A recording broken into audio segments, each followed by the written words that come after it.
Students welcome back. चलिए continue करते हैं हमारा गणित मंजरी का जो चैप्टर है एक्सप्लोरिंग एल्जेब्रिक आइडेंटिटीज, उसका question number 3 of exercise set 4.4। तो क्वेश्चन नंबर 3 हमें कह रहा है कि फैक्टर द फॉलोइंग। फैक्टराइज करना बता चुकी हूँ, पहला काम पूरे में से कुछ कॉमन, दूसरा काम कोई आइडेंटिटी नहीं हो तो तीसरा काम होता है splitting of the middle term. ये 3 स्टेप्स हम मेनली फॉलो करते हैं फैक्टराइजेशन के लिए। तो हमें इसको फैक्टराइज करना है। तो अब ध्यान से देखिए, क्या पूरे में से कुछ भी कॉमन निकल रहा है? नहीं, पूरे में से कुछ भी एक ऐसी कॉमन चीज़ हम हर टर्म में नहीं देख पा रहे हैं। दूसरा स्टेप क्या होता है कि देखिए कोई आइडेंटिटी बन रही है कि नहीं। आप ध्यान से देखिए, यहाँ आइडेंटिटी बन रही है a² + b² + c² + 2ab + 2bc + 2ca। लेकिन अब सोचने वाली बात है कि कौन किसका स्क्वायर है। तो पहले स्क्वायर्स आइडेंटिफाई कीजिए। 9 3 का है, b एज इट इज 4 2 का है। और अगर आप ध्यान से देखें तो हमारे पास यहाँ पे कुछ नेगेटिव टर्म्स भी हैं। अगर हम नेगेटिव टर्म्स को एनालाइज करें तो दोनों में कॉमन टर्म b निकल के आ रही है। नेगेटिव टर्म्स में कॉमन क्या है? b, यानी जो मेरा b है वो नेगेटिव होने वाला है। ये मैंने पहले भी बताया आपको कि आप पहले कॉमन टर्म आइडेंटिफाई करिए, b है, या तो b को नेगेटिव लीजिए या b को छोड़ के बाकी दोनों को नेगेटिव लीजिए, राइट। तो हमें दिख रहा है कि दोनों नेगेटिव टर्म्स में कॉमन है b, यानी जो b है वो नेगेटिव होगा, या b को छोड़ के बाकी दोनों टर्म्स हमारी नेगेटिव होने वाली हैं। तो फिलहाल मैं b को नेगेटिव ले रही हूँ। तो 9 को लिख सकते हैं 3a का स्क्वायर, और हमने देखा कि b नेगेटिव है तो b² आ जाएगा -b का स्क्वायर, 4c² आ जाएगा 2c का स्क्वायर। तो ये आ गया मेरे पास a² + b² + c²। साथ में आता है +2a और b यानी कि -6ab, +2bc यानी कि -4bc, +2c a यानी कि 12ac। तो सारी टर्म्स हमारी सही आइडेंटिफाई हो गई हैं। यानी ये क्या है? a + b + c whole square, but b हमारा है -b। तो 3a - b + 2c whole square, ये हो गया आपका फैक्टराइज। तो पहले आइडेंटिफाई करी, फिर देखा कौन किसका स्क्वायर है, फिर नेगेटिव टर्म्स को देखा। नेगेटिव टर्म्स में b कॉमन था, यानी जो b वाली टर्म हमारी नेगेटिव होने वाली है। चलिए इस पर आते हैं। पहला स्टेप, पूरे में से कुछ कॉमन नहीं, कुछ भी कॉमन नहीं है, लेकिन आइडेंटिटी यहाँ भी बन रही है। तो 16s² को मैं लिख सकती हूँ 4s का होल स्क्वायर, 25t² को मैं लिख सकती हूँ 5t का स्क्वायर। तो ये आ गया मेरे पास a² + b²। यहाँ माइनस है तो मेरे पास क्या आएगा? -2ab। चेक करिए, 2 5 10, 10 4 40, वही बन रहा है a² + b² -2ab, यानी कि a - b whole square. Easy, right. चलिए आगे बढ़ते हैं। थर्ड पार्ट है r² - r - 42। पहला काम, पूरे में से कुछ कॉमन नहीं। दूसरा काम, कोई आइडेंटिटी नहीं। तो तीसरा काम क्या होगा? Splitting of the middle term. Middle term हमारे पास -1 है, और मल्टीप्लाई करके 1 × -42 -42 चाहिए। तो मुझे -42 और -1 के लिए स्प्लिटिंग करनी है। ऐसे दो नंबर जिनको मल्टीप्लाई करें तो -42 आए, और जिनको ऐड करें तो -1। 42 सोचते दिमाग में बत्ती जलनी चाहिए, 6 × 7। तो -42 मतलब एक नेगेटिव होगा एक पॉजिटिव है, तो -6 + 7 हो गया, 6 और -7 होगा। मुझे -1 चाहिए, -6 और 7 से +1 बनेगा, यानी क्या होगा? 6 और -7, 6 and -7 will make it -1, 6 × -7 will make it -42। तो r² -7s + 6s, तो -7 + 6 -1, -7 × 6 -42। अब टर्म्स, इन दोनों में से कुछ कॉमन, इन दोनों में से कुछ कॉमन, इन दोनों में से सॉरी ये r था, कुछ कॉमन क्या आ रहा है सिवाय r के? कुछ नहीं। तो यहाँ बचेगा r, यहाँ बचेगा s, 7। ठीक है जी। इन दोनों में से कॉमन क्या निकल रहा है? 6। यहाँ बचेगा r, यहाँ बचेगा 7। तो ये ब्रैकेट हमारा सेम होना चाहिए। r - 7 × r + 6 is the answer. Next देखते हैं। 49y² + 14gh + h²। हाँ जी, तो क्या होगा इसमें? आइडेंटिटी है a² + b² + 2ab। 49 को लिखूंगी 7, तो 49g² यानी कि 7g का square, h² as it is. तो a² + b² आ गया, साथ में 2ab क्या बनेगा? 14gh। तो a² + b² + 2ab यानी कि 7g + h whole square. That is your final answer.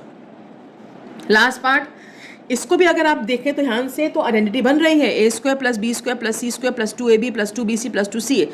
लेकिन फिर ये नेगेटिव टर्म्स हैं, दोनों नेगेटिव टर्म्स में कॉमन क्या है? u। तो मैं u वाली टर्म को नेगेटिव लूंगी, या u को छोड़ के बाकी दोनों टर्म्स को नेगेटिव लूंगी, राइट। तो सबसे इजी यही रहता है, जो कॉमन हो उसी को नेगेटिव ले लो, तो u को नेगेटिव ले लेंगे। 64 8 का स्क्वायर, लेकिन u नेगेटिव है तो we will take it as -8u का square.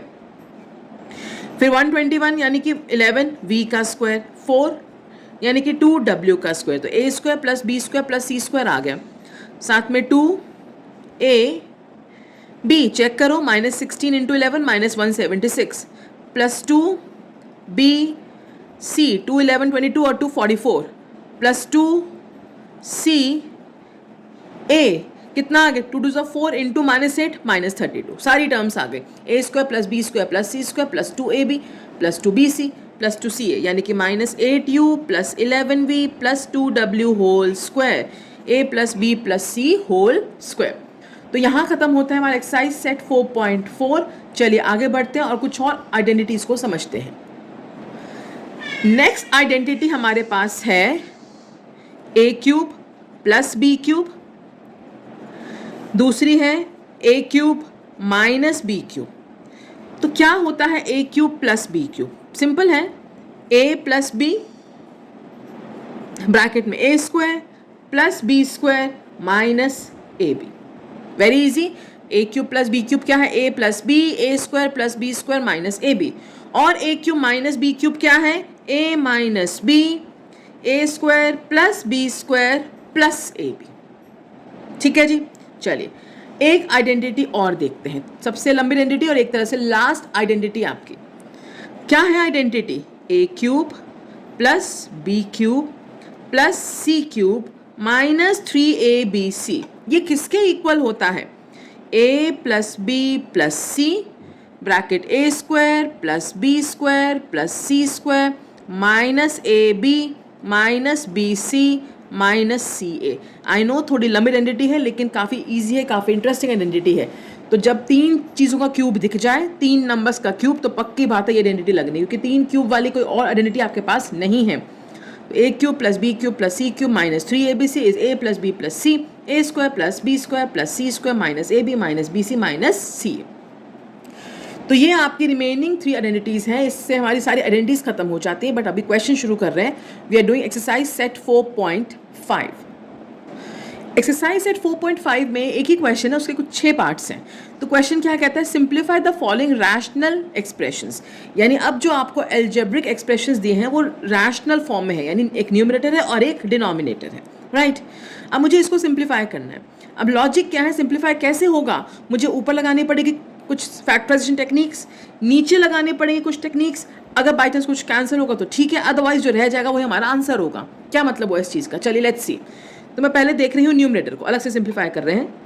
3p square minus 3pq minus 18q square. सबसे पहला काम, पूरे में से कुछ कॉमन, डेफिनेटली 3 कॉमन है। यहाँ बचेगा p स्क्वायर, यहाँ बचेगा माइनस pq, यहाँ पे बचेगा 6q स्क्वायर। आइडेंटिटी बन रही है कोई, a square no, b square 6 का क्या होगा, रूट का होगा, रूट 6 का स्क्वायर, या 2ab कुछ भी नहीं, आइडेंटिटी नहीं बन रही। यानी मुझे क्या करना है, इसका मिडिल टर्म स्प्लिटिंग। अब प्रोडक्ट चाहिए मुझे 1 इंटू -6 और बीच में है माइनस pq। ऐसे दो नंबर जिनको मल्टीप्लाई करें तो -6 है और बीच में है -1 pq के साथ, तो मुझे -1 बनाना है। तो -6 एंड -1, 6 कैसे बनेगा, 6 1 से, लेकिन -1 नहीं बन सकता। 2 3 से, 2 इंटू 3 6 भी दे सकता है और 2 और 3 कहीं ना कहीं 1 भी दे सकता है। तो मुझे -6 चाहिए, यानी एक पॉजिटिव एक नेगेटिव, और -1 चाहिए यानी बड़ा वाला नेगेटिव होगा। तो -3 और 2, -3 into 2 makes it -6, -3 plus 2 gives -1। तो चलिए p square minus 3pq plus 2pq हो गई हमारी स्प्लिटिंग। -3 प्लस 2 क्या हो जाएगा, -1, एंड -3 इंटू 2 विल -6। अब इन दोनों में से कुछ कॉमन, इन दोनों में से कुछ कॉमन। क्या कॉमन है दोनों में से, p, तो यहाँ बचेगा p माइनस 3q। इन दोनों में से कॉमन है 2 और q, यहाँ बचेगा p, 2 निकला, यहाँ बचेगा 3 और एक q निकल गया। ये ब्रैकेट हमारा सेम होना चाहिए। तो p minus 3q and p plus 2q, ये आ गए हमारे दो फैक्टर्स न्यूमरेटर के। Let's check denominator. डिनोमिनेटर है p square plus 3pq minus 10q square. पूरे में से कुछ भी कॉमन नहीं है, आइडेंटिटी नहीं बन रही, यानी क्या करना पड़ेगा, मिडल टर्म स्प्लिटिंग। तो देखो ध्यान से, मुझे -10 चाहिए प्रोडक्ट और सम चाहिए 3, तो सम पॉजिटिव है, मतलब एक नेगेटिव एक पॉजिटिव, बड़ा वाला पॉजिटिव। 10 कैसे बनता है, देखो 5 2 से, तो अगर मैं +5 और -2 लूँ तो +3 भी आ जाएगा, +5 इंटू -2 -10 भी दे देगा। तो p square plus 5pq minus 2pq, 5pq minus 2pq makes it 3pq, right. चलिए अब इन दोनों में से कुछ कॉमन, इन दोनों में से कुछ कॉमन, इन दोनों में से कॉमन क्या है p, यहाँ से p निकला, एक p बच गया, यहाँ से p निकला 5q। इन दोनों में से कॉमन एक तो माइनस दिख रहा है, 2 दिख रहा है और q, माइनस निकला, 2 निकला, q निकला, क्या बचेगा p। फिर यहाँ से माइनस निकल गया, 2 निकल गया, अगर माइनस निकला तो प्लस हो जाएगा, 2 निकला है तो 5 बच जाएगा, q निकल गया तो एक q बच जाएगा, ये ब्रैकेट सेम आना चाहिए। तो p plus 5q, p minus 2q, ये हो गया आपका डिनोमिनेटर। लेकिन हमारा क्वेश्चन था फ्रैक्शन के फॉर्म में, सो ऊपर लिखेंगे न्यूमरेटर, नीचे डिनोमिनेटर। न्यूमरेटर क्या आया 3p minus 3q upon p plus 2q, और डिनोमिनेटर है p plus 5q, p minus 2q। Obviously कुछ भी कैंसिल नहीं हो रहा, कोई भी फैक्टर कॉमन नहीं है। This will be your final answer. ठीक है, चलिए सेकेंड पार्ट देखते हैं। हाँ जी, ये रहा आपका सेकेंड पार्ट। फिर वही चीज़, ऊपर फैक्टराइज नीचे फैक्टराइज, कुछ कॉमन तो कैंसिल, नहीं तो एज इट इज। तो पहले न्यूमरेटर सॉल्व कर लेते हैं। n cube minus 3n square m plus 3nm square minus m cube. अब इसमें आइडेंटिटी है, देखो दो आइडेंटिटी ऐसी जो उन्होंने बुक में एज सच मेंशन नहीं की, लेकिन क्वेश्चंस दे दिए सीधा, ध्यान समझना। a plus b whole cube और एक है a minus b whole cube. a plus b whole cube है आपका a cube plus B cube plus 3ab bracket a plus b. अब इसको आप एक्सपैंड करके भी यूज़ कर सकते हो, a cube plus B cube plus 3ab into a 3a square b, 3ab into b 3ab square. यहाँ पर a cube minus b cube minus 3ab a minus b, सब जगह माइनस, ब्रैकेट खोल लेंगे।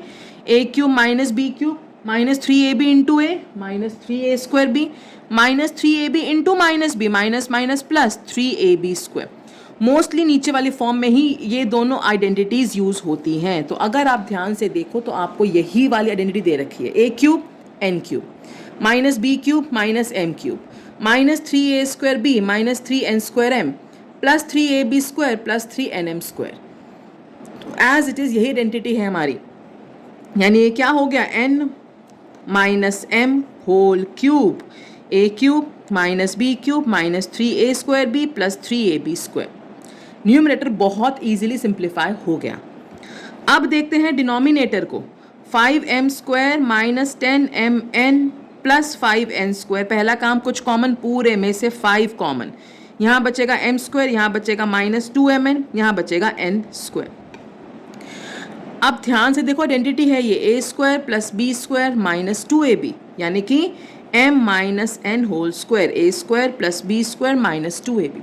तो हमारा डिनोमिनेटर भी सॉल्व हो गया। अब क्या था न्यूमरेटर हमारा n minus m whole cube, और डिनोमिनेटर आया 5 इंटू m माइनस n का स्क्वायर। अब कट तो रहा नहीं, ऊपर n माइनस m नीचे m माइनस n, क्या करें क्या करें क्या करें, समझो ध्यान से। ऊपर तो कुछ नहीं कर सकते, छोड़ो भैया एज इट इज़। नीचे अगर आप मैं इसमें से माइनस कॉमन लूँ, माइनस कॉमन लेने से क्या होता है, अंदर जो भी टर्म सबके साइन चेंज। तो अगर मैं यहाँ से माइनस कॉमन लेती हूँ तो m पॉजिटिव हो जाएगा, n नेगेटिव हो जाएगा, साथ में क्या है होल स्क्वायर।